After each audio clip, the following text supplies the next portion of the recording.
Operation Thunderbolt, the raid at Entebbe, Israel versus the impossible, rescuing hostages 2,500 miles from home. You're crammed inside a blacked-out C-130 Hercules, flying low over East Africa.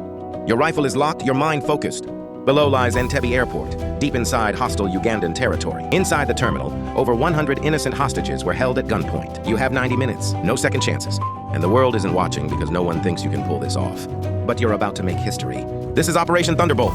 It's July 1976. An Air France flight is hijacked by Palestinian and German terrorists and diverted to Entebbe, Uganda, a country ruled by brutal dictator Idi Amin, who supports the hijackers. Jewish and Israeli hostages are separated. The threat is clear: executions if demands aren't met. The clock is ticking, and the world stalls in fear.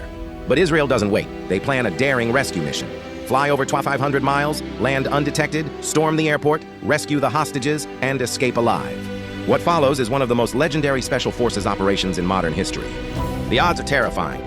The target is over 2,500 miles away, deep behind enemy lines. The hostages are guarded by terrorists and Ugandan soldiers. The Israelis have almost no time and almost no intel. But under General Dan Shamron, planners rehearse tirelessly.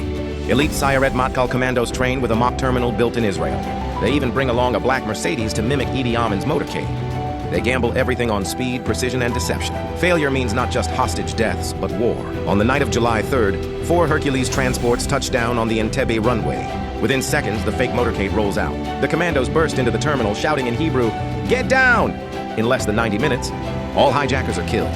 Over 40 Ugandan soldiers are neutralized. Ugandan MiGs destroyed on the tarmac. 102 hostages rescued. But the cost is real. 3 hostages and 1 commando are lost. That commando?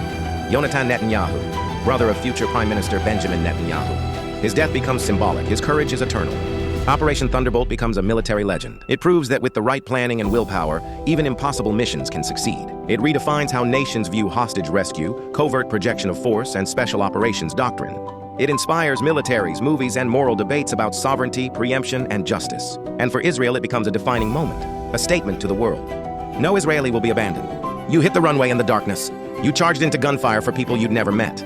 You carried hostages back to the plane knowing your time was running out. You did what the world said couldn't be done.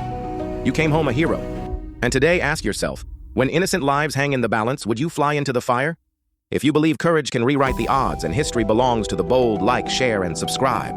Because some stories aren't just thrilling, they're true.